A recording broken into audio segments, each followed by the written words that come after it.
Hello and welcome to DFS Coach Talk. It is Tuesday, April 20th, 2021. I am Andrew Hansen alongside Joe Sarvati, affectionately known as Coach. And before we get into this 5-game NBA slate tonight, Coach, we need to know how Topgolf went last night. Did Dawson allow you to beat him, or did he give you a good challenge? Well, I'll tell you what the stunner of the night was. My daughter, Lindsay, who was not the sports person through school, it was like one of those Rain Man for golf things. She steps Wow. up there, takes a big rip, and just drills it down the center like 165 yards, right down the middle. And then, it was amazing. And she kept hitting the ball so well. I think we may have missed her calling through all these years. Ah, So, that sounds like a fun without, highlight. yeah, it was amazing. And then as far as Dawson goes, let's just say I'm glad he was a hoops player. Okay. Yeah. Yeah. Well, he's in But that generation now that probably specialize a little bit more. Back in my generation and before, it was more acceptable to play multiple sports growing up and longer. But times have changed, and you get into that AAU circuit with hoops, and it becomes a tough schedule throughout the summer. You don't have time for golf. yeah, there's no doubt about it. And the best athletes in school in our day, you played every sport.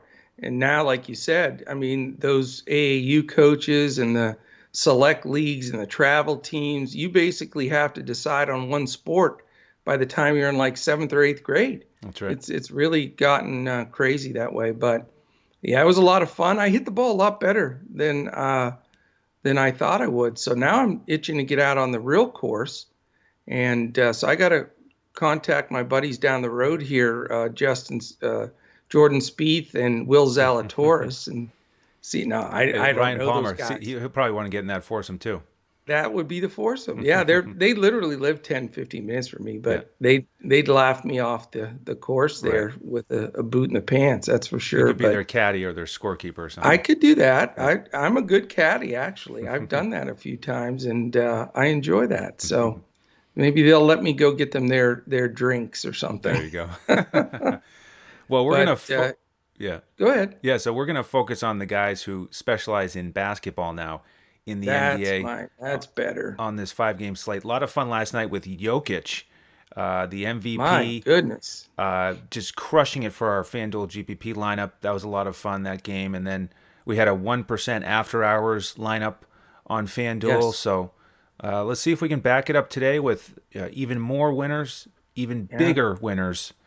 Now that you're all rested after the birthday. So we've got an Yep. interesting one here with 7 teams out of 10 tonight on the front end of a back-to-back. Strange. But we do have 2 high-scoring potential games here out of 5 with the totals over 230 on Yes. BetUS.com.pa, presenting sponsor. So let's start us off with the 7:30 tip. We will do that. I got to make one comment though, because normally I see like every highlight. I'm moving from every game to game, but obviously last night, I went out with the kids, and so I didn't really see any of the Curry highlights until I Mm-hmm. got home. Are you kidding me? I mean, can you believe the way he's shooting the ball right now? From deep, too. I mean, he's just pulling up from wherever, whenever, as soon as he has a sliver of an opportunity. 10 more threes again. Just Crazy. phenomenal. I mean, if anybody ever had a doubt that he was the greatest shooter in the history of basketball, I mean, this last push, or not, maybe not last, he's 33, but this push is just, I mean, there's nobody. And I mean, I've watched sports, basketball, NBA, like since can remember when I was walking and I've never seen anybody even close to what he does on the court shooting the basketball. So I had to say it, because I'm in awe of his ability and the huge difference between him and maybe the second best shooter of all times. That's what's really staggering. He's one of a kind. And I was talking to my wife last night about he and Seth, his brother, since they were playing against each other, guarding each other some, and talking about how Seth is an above average shooter.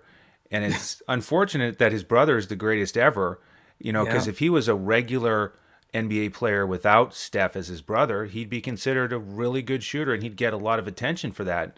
But he Yeah. has to take a back burner. But at least it's Yeah. not a situation where he's a bad shooter or a below average player. I mean, he's True. legit and he's Yeah. getting better and better. But that was kind of fun to see him trying to guard Steph and he had no chance. It was. I get the biggest kick out of the last time that the Warriors played the Hornets. Del Curry, who a lot of people thought was the best shooter of all time, before Steph, Steph's dad, Right. he calls the game and he said, still to this day, Seth will not say that Steph is a better shooter than him. I love it. He insists, and Yeah. he's always challenging him to these shootouts and everything else. Love the It's awesome, competitiveness. man.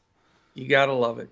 All right, we get an extra half an hour today, Andrew. Yep. How about that? 7:30. Yeah, 7:30 game, the first one on the slate. Not anything to really write home about, although it's better than the first game that you have. Yes, it is. It's Orlando at Atlanta. Atlanta is 12-point favorite, first night of a back-to-back. It is an island game for Orlando. The total's 218.5, so not anything to write home about there. Definite big spread in these 5 games as far as the expected over-under. As far as pace goes, Orlando 17th, Atlanta 21st. The upside here, though, is you've got 2 struggling defense. Orlando 26th. Atlanta, it's amazing because they were bad. Then the coach took over and they spiked up. And guess what? They're back down to sort of where they started. They're down to 22. So they are getting scored upon here. That makes it a little bit interesting. I'll give you all the guys that are out, even the ones that have been out for a long time, just to give you a feel of, how they're constructing their team with literally half these teams have half their team out. So for Orlando, Ennis, Ross, MCW, and Porter are all out. And for Atlanta, it's Gallo, Dunn, Hunter, Reddish, and Snell. So, a lot of those guys have been out for quite some time, but Gallo certainly has been a big part of their rotation. So a couple of things to look at here. You've got Cole Anthony that has stepped back in, been in a handful of games now, handling the point. It looks like Gary Harris is settling into the shooting guard spot, and then Bacon, Okeke, who I've been on lately, and Wendell Carter Jr. That seems to be the mode of who their starting lineup is. And then they're bringing, a couple of young guys off the bench like Mo Bamba. And, I think they're just trying to get some continuity and see who fits and works together. And so, because they have some decisions to make in the off season. And then Atlanta, other than, Hunter being out all this time, has a good portion of their regular lineup that they're hoping to go into the playoffs with Young, Bogdanovich, Herter, Collins, and Capella. And this is Collins' second game back, so he'll probably get his feet about him a little bit. This isn't a game I don't think you can jump up and down about as far as stacking or anything like that. But I think there are some decent plays that aren't priced badly. I still think Okeke is somewhat their feature guy in Orlando right now. And Wendell Carter Jr. has been playing well, but not the Capella matchup for me. And with Mo Bamba getting decent backup minutes, I'm going to steer clear of that. I think Okeke and Collins on the other side are both playable. Collins' prices come down a little bit. And I think he'll get back to mostly his main run. I haven't haven't heard of any minutes restriction being extended on him at this point. Other than that, not sure I want to go to Trey or Bogdanovich just because of the price up.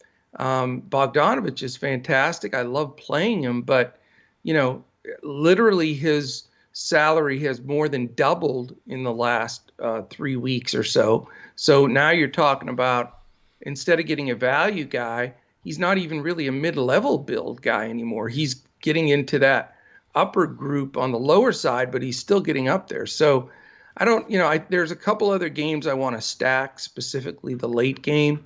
So I'm looking at one-off possibly here from each side maximum, and that's probably about it. Yeah, probably the same for me. Uh, Bogdan is priced where he should be based on his talent level. No, you're So right. good to No see that. doubt. Yeah.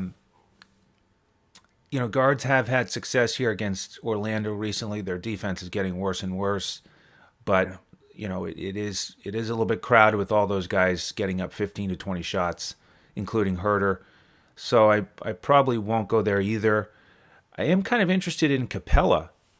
He Yeah. showed in that last game what he's capable of, 25 and 24.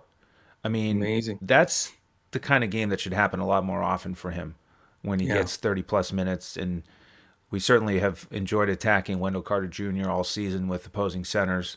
So Yeah. Capella is a price up option here. There are several centers that I'm interested in. So it's a tough decision on FanDuel where you can only play one of them. Yeah. We had fun talking with one of our members yesterday about that on FanDuel and the strategy and how much it can shift the slate is picking Yes. that only one center on FanDuel. So that'll be a key thing again tonight. So Yeah.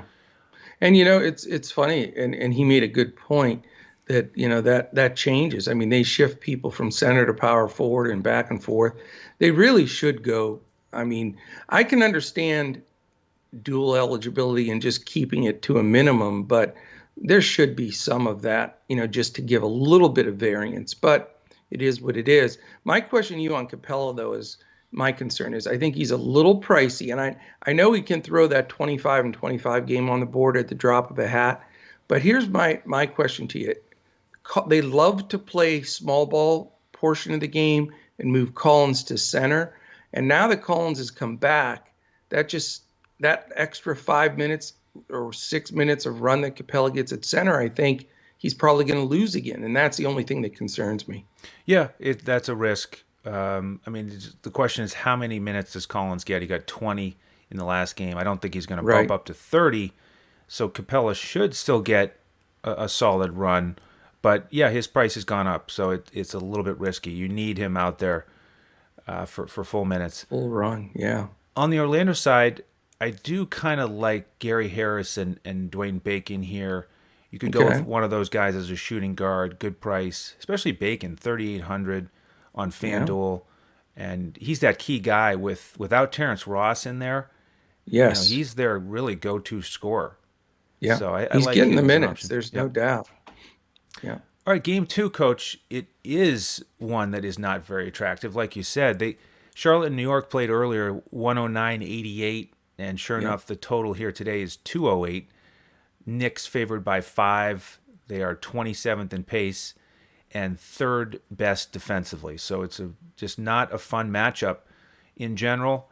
And with the news here, we have LaMelo still out, but I wanted to point out apparently he may come back in 7 to 10 days. So Charlotte Yeah. got to be excited about that. They're still at 500. Nate Darling, one of their guards, is also out, but Devonte Graham is questionable, and that'll be a big turning point here. On the New York side, we have Alec Burks still out.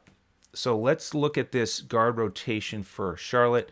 Terry Rozier was a monster against Portland I love it. without He was my Graham. first guy in, and Yeah, boy, did he show up. he basically hit value in the first half Yeah. and finished it off with almost a 30-point triple double. But he's got the Knicks here, so Yeah. tougher decision. And if Graham plays, that'll take away from him. Yes. If Graham sits and we get Cody Martin starting again, he's another shooting guard value option you could look at. He got 38 minutes in the last game, 5, 7, Yeah. and 7. Guy that can do a little bit of everything. And then how about PJ Washington? Just once again, he comes off the bench and has one of his best games of the Unbelievable. year. That, Just that you talk about a guy that's hard to figure out. I mean, you got to be kidding me. he's one of the most volatile players in the NBA. Just incredible. So I don't plan to go there. And then Miles Bridges also, of course, gets a big bump here if Graham is Yeah. still out, but now he's priced up a little bit. Not a great matchup. So if Graham sits, I might look at one of these guys, Rozier, Cody Martin, but not thrilled about this game. And then on the Knicks side, Randall is the stud. He's a machine out there, so aggressive, having an awesome season. I don't know if I want to pay up for him. There are some guards later in the slate that I'd probably rather get in that price range. RJ Barrett is the guy I might look at. Yeah. Last guy in type thing, 5,800. He can get you 35 fantasy points. And then with the guards, we do have Alec Burks out, which really does give an opportunity. We saw Derrick Rose step up big time last game with 35 minutes, but I don't see myself going there either. So maybe one guy here, but not much interest in this one. Yeah, I'm with you. I mean, I've been targeting Charlotte players a lot lately because of their rotation and the minutes they're getting, and it's done well for me. But this Knicks team just flat out slows the ball down. I don't care who they're playing; they slow it down. They defend well. They get you in that half court set. They work the ball to their man. Randall. I can't even think of Julius Randall, for God's sakes. Mm-hmm. But so I mean, I'm a little bit hesitant there. I would not trust PJ Washington. For people that chase that last game, this game, good luck. He may do it again, but I think there's just as much or better of a chance that he lays an egg. And I mean, you just never know with him. So if you want to play PJ, do it in a GPP. I would not suggest doing it in cash. Miles Bridges, he's a little bit volatile too. He's hard to really pinpoint and get a solid game from. And McDaniels does some decent stuff. He's okay out there. But for me, it's pretty simple. If Graham sits, I very well could go back to Rozier just because of the minutes, the usage, the fact that I think the Knicks' overall team defense is really good, but from the guard side, it's probably the weakest of the positions for them. So I still think Rozier could do well. I know his price is up there, but it's not up there with the big elite. So if Graham's out, I'm going to consider Rozier. If Graham plays, probably not going to go anywhere with Charlotte. It's hard not to put Julius Randle in your player pool. The amount of time, the usage, the whole 9 yards, they really don't often blow people out because of the pace. So you would think that, the minutes will be there. Of course, Tibbs plays his guys a million minutes. And, Randall's going to get a little bit of a look for me. I think because this game is such a low total that people are just going to automatically skip by it. But, I'm going to give some consideration to Randall. And then, the entire Rozier thing will be up in the air based on Graham. But other than that, I don't think you have to dig in and try to find, a surprise guy in there to make it work. So that's about it for me. Well, bold prediction here. You're going to have more exposure to the other 7:30 game. You think so? Yeah. I think it might be wise. It will. I will definitely. It's not my number one game, though, believe it or not, but I like it a lot. That third game, so we have 3 games at 7:30 Eastern and then 2 at 10 Eastern. Very bizarre schedule, but it really works out nice for the after-hours slate because you got the other 3 games in the bag, and then you got the 2 games for later. So, and remember, if you join us every day, you can anticipate that you're going to get that main slate in the NBA, and then we're going to more than likely do an after hours if it sets up right, like it does tonight. And you're going to get a coach's clipboard for the full lineup on DraftKings, which will give you a player pool with highlighted players to choose from. Full lineup on FanDuel, full lineup on Yahoo, including a GPP for FanDuel. So we'd love to have you join us. Great time to jump in with all the sports going on. There's a massive baseball slate tonight, 13 games. So we'll be covering that as well. And same scenario with giving out the lineups there and the coach's clipboard in DraftKings. So love to have you. You can get as low as a 3-day pass for $10. Try us out. Several other options, including the BetUS.com.pa. If you sign up with them for the first time and deposit $149, you get a free membership with Coach Talk all the way through June 1st. So you've got a good 5.5, almost 6 weeks free at Coach Talk, and then you get to use that money at BetUS. So we would love to have you in there for sure. And by the way, if you're watching this right now on YouTube, this is the big ask. We'll ask on the way out the door as well. Thumbs up, subscribe, hit the little alert button in the top corner.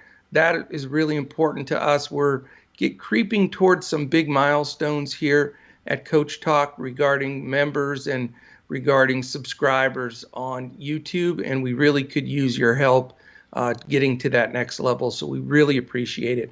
And if you want to catch us during the day here on Twitter, if you're not a member, I am at Joe Sarvadi, JoeSarvadi.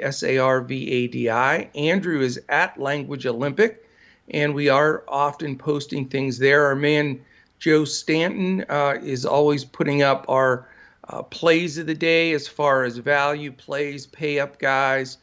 So we're getting as much information out there to our listeners as possible. But if you want all of the info, just sign up right at our website, coachtalk.com, and we'll get you right in our Discord, and you'll have all of that right at your fingertips. So we would love to have you in there. All right, so the one of the two high total games on the day is this Brooklyn-New Orleans game. It is the 7:30 game. Pelicans are favored by 3. So let me ask you this, Andrew. Did that surprise you? No, not really, since Harden and KD are both out again. Okay. Yeah, I know the Pels got their guys back pretty much, but their depths, they still have some guys out. I don't know. I thought it'd be more toward a pick 'em. I was a little surprised because they still have, Kyrie, and he's, running the show there. So I don't know. I thought it was a little interesting, but you do have the Pels also on an island game. That may help. Brooklyn is on the first night of a back-to-back, and we know Nash likes to, get a little bit of rest in there for his guys. As far as the pace goes, it's good. Brooklyn 9th and Pelicans 13th, and the defenses aren't good. You've got Brooklyn 19th, which actually is a hell of a lot better. They were 29th at a low point, so to move all the way to 19th, they've definitely ratcheted up the D. Pelicans, on the other hand, are still down there at 28, so they are not defending. So what does that give us here? Well, first of all, Brooklyn, we know, has a million guys out. I'll tell you who they all are. Harden, Chiozza, Johnson, Claxton, Durant, and Perry. So you got a half a dozen there of guys that are out. And then on the Pels side, you've got James Johnson doubtful, and then Na and Hart will remain out for a while still. So how does this game match up? I mean, you've got good pace, good potential here. This could be a key game, or the most key game if you go that direction. When 2 of the 3 bigs are out for Brooklyn, in my opinion, it's if you don't consider that third guy, then it doesn't make sense, because their usage, points, everything that they do there are completely dominated by Harden, Durant, and Irving. So when one of them's out, it's not real cut and dry, because it's still being shared and you don't know which guy is going to go off. But when 2 of them are out and it's a go-to guy against a defense that really doesn't stop people well at all, especially, at the guard spot, Kyrie Irving is my lock and load for the day, Andrew. He's going to be in 100% of my lineups, cash and GPP. I think he's a must-have. I'm not concerned about the price, because there is plenty of value with all the guys out. And, I don't even want to chase down these other guys on Brooklyn. It's just too tough. Harris can be decent. Shamit's up and down. What's going to happen with Green, DJ, Griffin? You still, even though there's so many guys out, there's nobody that you can say, okay, this guy's solid 30 DFS points is the second banana to Irving. I just don't know who that's going to be. So it's Kyrie or bust for me on the Brooklyn side. And then on the Pels side, I sort of like Lonzo Ball a little bit here. I think that, Kyrie's defense is not good. The pace is going to be really good. He seems to be getting his legs under him after a couple of games back from being out. So, I want to consider him. And then, the big decision is, do you, spend up for Ingram or Zion, which both are extremely playable. And I could see backing either guy. Now, obviously, I'm not going to be able to afford both. I don't even really know if I want to play both. But actually, strangely enough, I'm slightly leaning to Brandon Ingram here because I think he's going to get some open shots.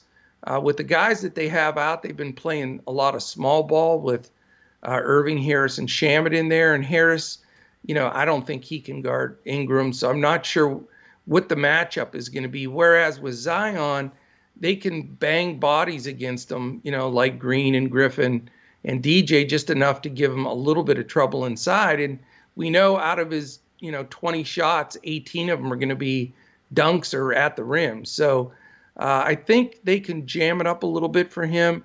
So I'm going to spend up big time here, probably Kyrie, leaning towards Ingram, and with a slight possibility of Lonzo. I like Kyrie here as well for the reasons you mentioned. I don't know if I can fade him. I think he'll probably be 100% locked for me as well.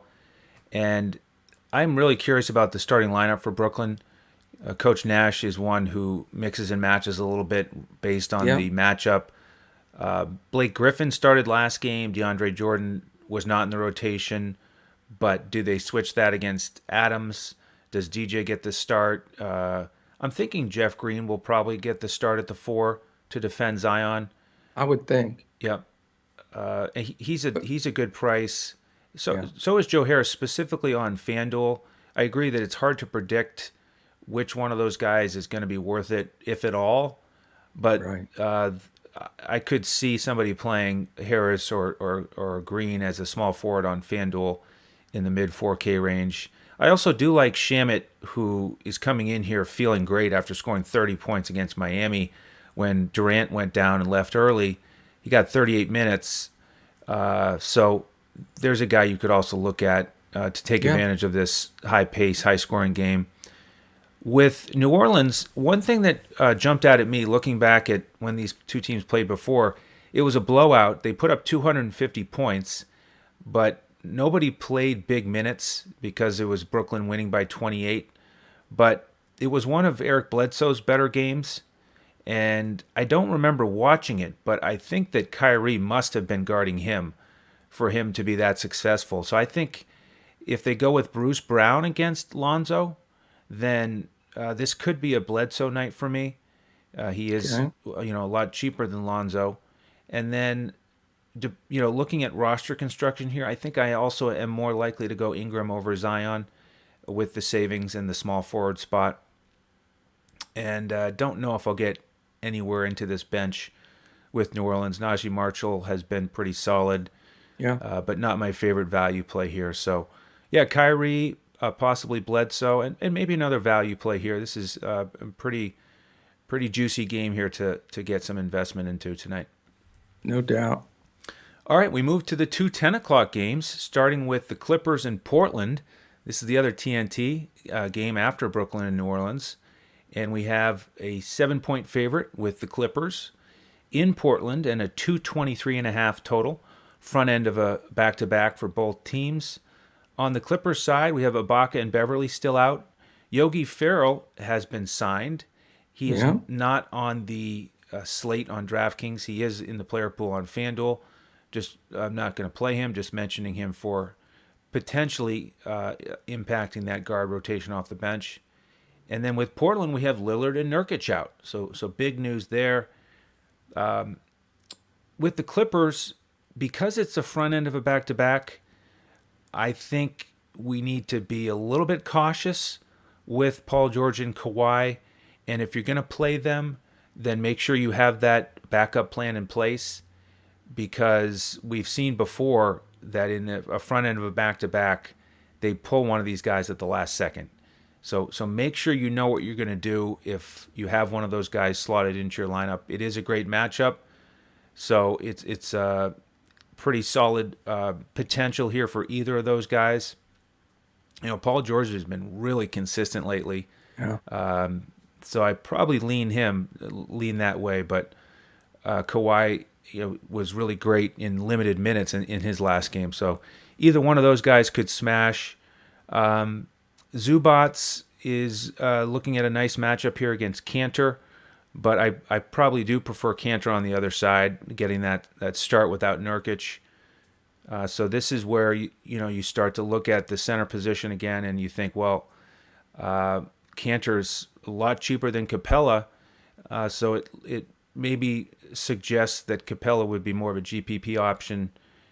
Cantor feels pretty good for cash here tonight, or you could go with both of them on DraftKings.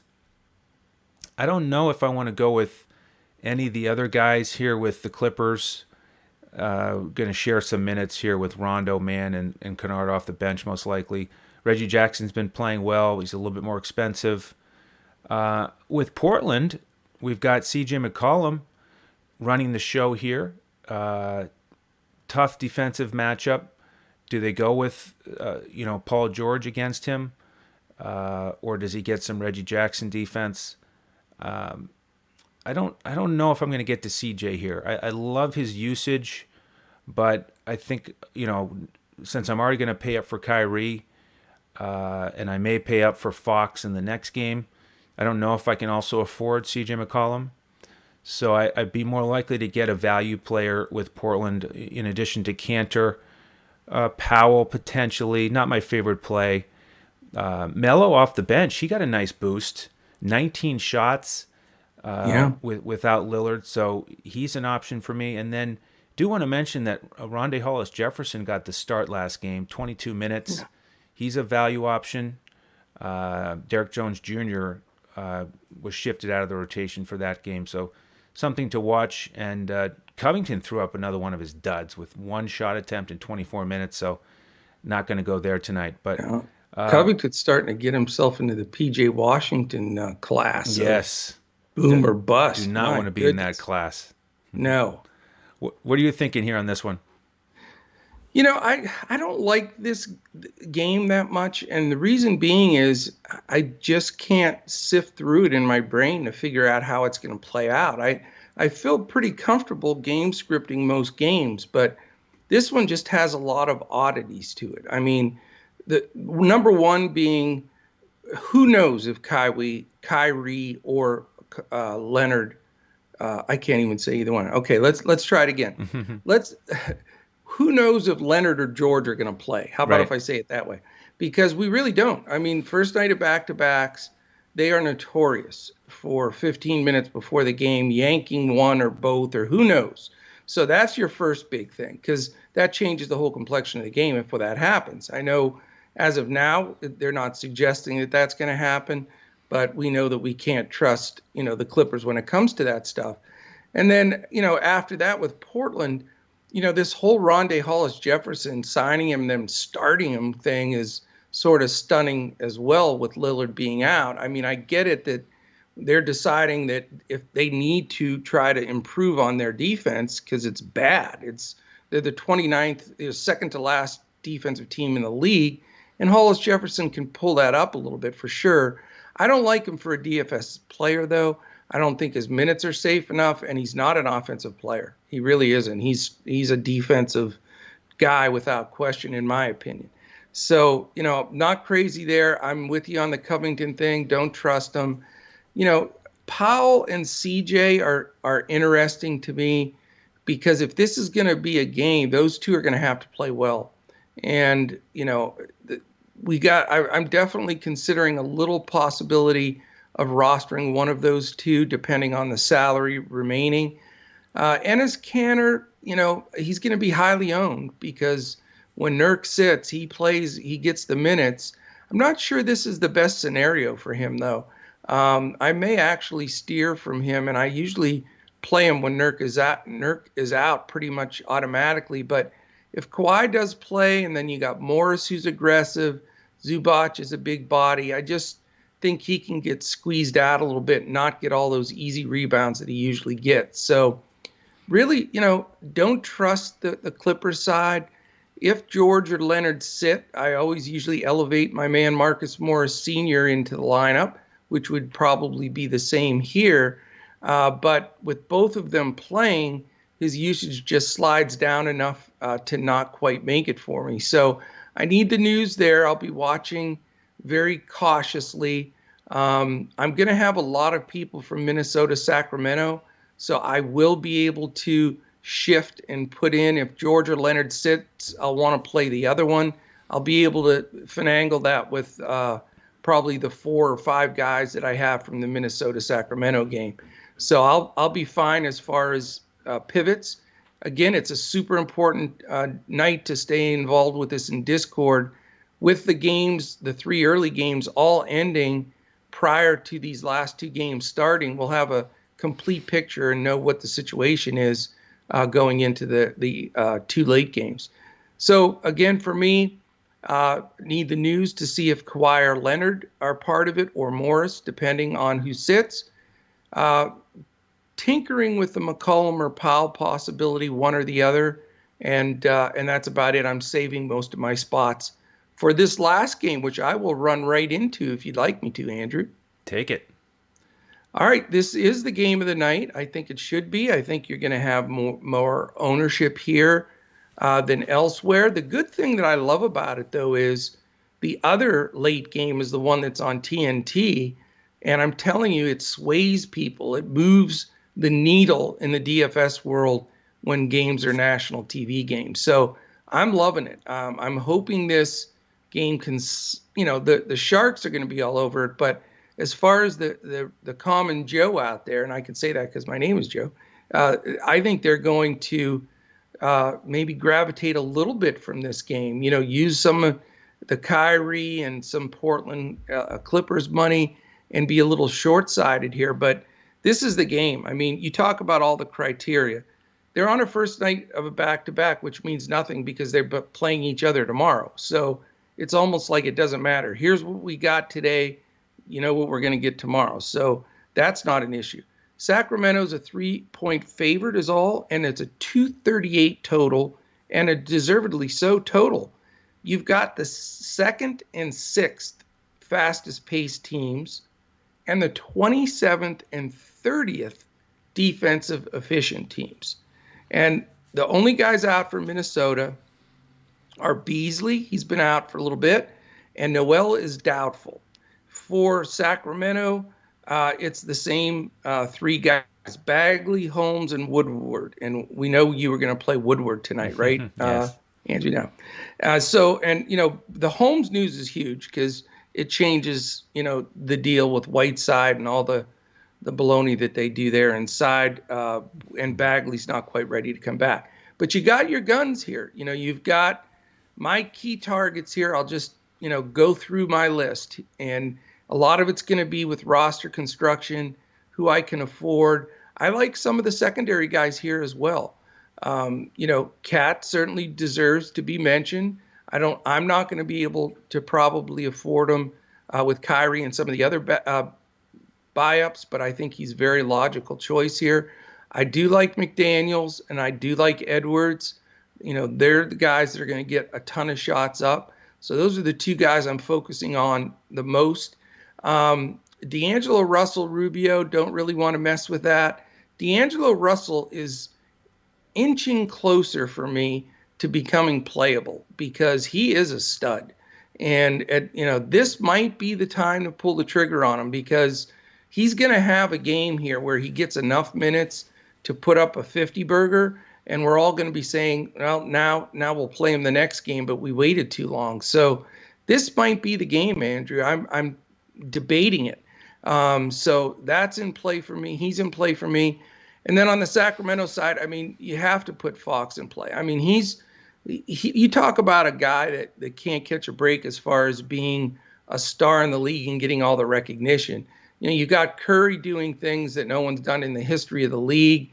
You've got all these guys just going off, being incredible, and people aren't paying attention to statistically looking at his numbers. I mean, since the All-Star break where he got shunned, I mean, it's just game after game after game. He scores, he rebounds, he's hitting the 3.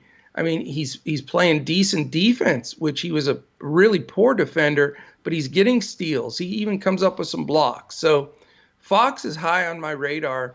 I would love to have him in there. He's getting the edge for me over CJ right now.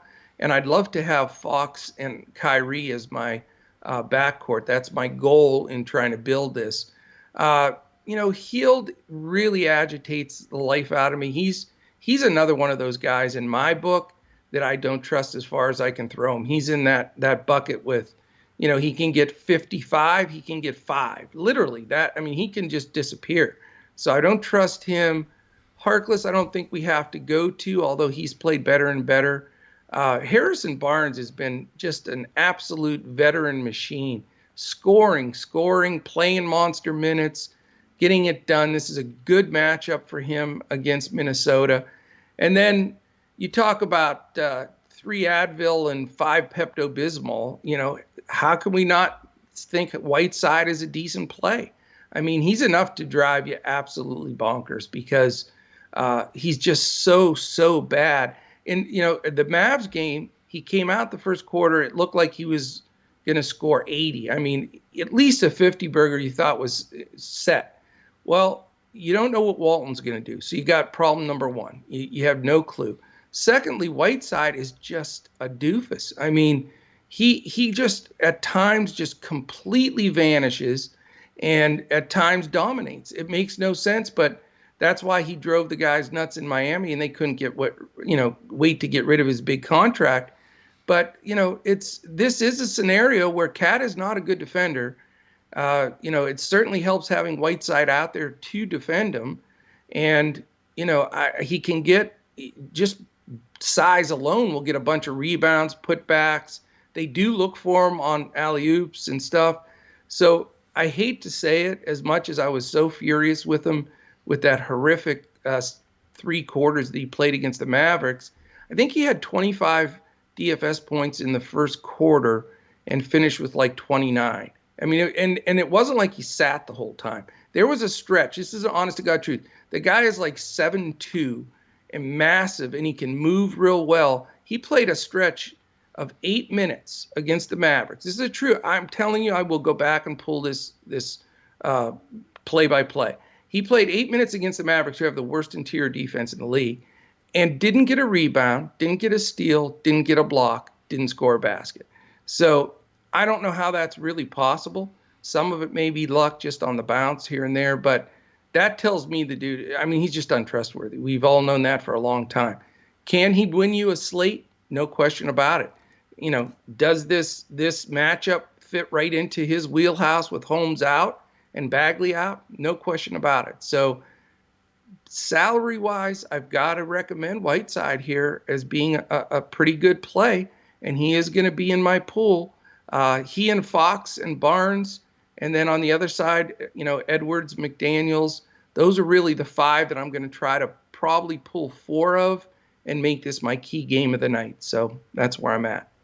Yeah, on paper, this is an awesome game with basically everything you want for DFS, but I am a little bit shaky on it. And I think it is important that they're going to have a rematch tomorrow because the biggest question mark to me is what are we going to get from Minnesota? Because if you look at their last 4 or 5 games, they've really been inconsistent and splitting minutes a lot. Guys have not gotten big minutes. Cat missed a couple games. They did have a back-to-back in there. So I just don't know if they're going to come out and everybody's going to play 36 minutes and be ready to smash, or if it's a little more balanced and then they do it again tomorrow. So I'm scared about Russell and Rubio, even though it's an awesome matchup. Cat is expensive, and I think Whiteside has the length and strength to give him trouble. So I don't think I want to pay up there. And then Edwards could go off and score 35, but he can be pretty dependent on scoring. So I have reservations about all the Minnesota guys. And then with Sacramento, Fox could dominate for sure, but now he's almost 10,000. Will he get 60 fantasy points? Maybe. I'm just, it's a lot to invest in the hopes that Minnesota shows up. So Whiteside, probably would be my favorite play here. It's tough now because I've already, stated that I like Cantor and Capella. three centers. So it's really tough here. And then the other thing is, Walton showed his Waltonness in that last one with Heald disappearing, only playing 23 minutes. Halliburton only Ridiculous. played 16 minutes. He makes no Walton. If they don't fire him like as soon as possible, they're out of their minds. Yeah. So you had DeLon Wright and Terrence Davis get big run. Terrence Davis looked like he should be on the All-Star team. Right. They featured him like every time down, but how do you count on that? Well, I don't think you can. But No. can you count on Heald getting 32 minutes again? Who knows? It's really tough with these guys. So it feels more like GPP options for me. But Wow. I think a lot will turn tonight on what group shows up from Minnesota, how many minutes they're out there, Yeah. and how they look. But And you may have a lot of people that go your route and a lot of people that go my route with stacking this game. And we're going to have even though it's only 5 games, there's going to be a huge variant of type of builds, I think, that people are going to use. yeah, it is going to be a lot of fun. So hope everyone enjoyed the breakdown here. As Coach said, if you'd like to get our lineups and see how everything plays out in the end, dfscoachtalk.com. Sign up there, and we'll get you into our Discord with an email. We give out the lineups about 20 to 30 minutes before lock every night. So that is the scoop. Coach, any final words here?